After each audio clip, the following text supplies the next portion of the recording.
Lakhain ko raisi Borjan constituency angkang hidipia long Borjan Chek Abeha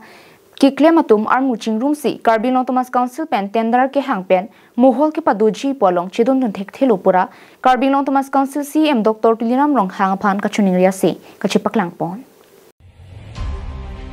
Lason si Income Tax Act 1961 Section 10 26 aron langlote India Sarkar penta ki paphidun ST ke aphan income tax pen ki pajok pondo. Lason si bangso Chek kachosan setami arleng atumsi kachoklem sai delo apotsi Karbilong Thomas Council pen nang langponra Chek Abeha along tender ke hang pen aMohol ki bija puthak nang pajok pon thek sonte mesenji.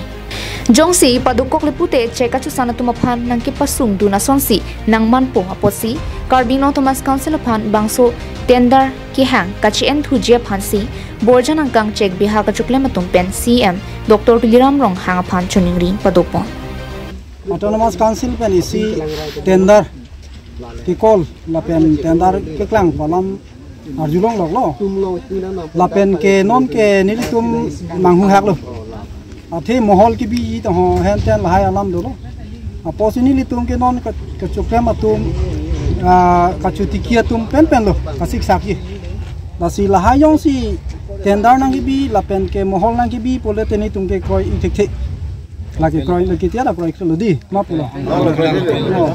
athi aprang aprang koson si sudi bom nitum tax pi bom lo forest along da pi bom lo lagle forest tipi isu no nitum pi bom lo gorom pani da pi bom lo nitum ke pon anda pi bom lo nitum aki jo pendam de ke posi non ke nitum ke la analam ke nitum ke pupelo tendara bangke ci uthai nang puti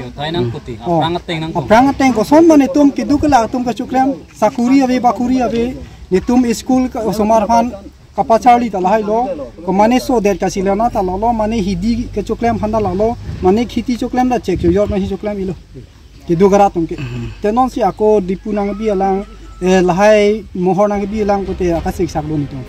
Dilai pen bijoy rong pi Karbilong live.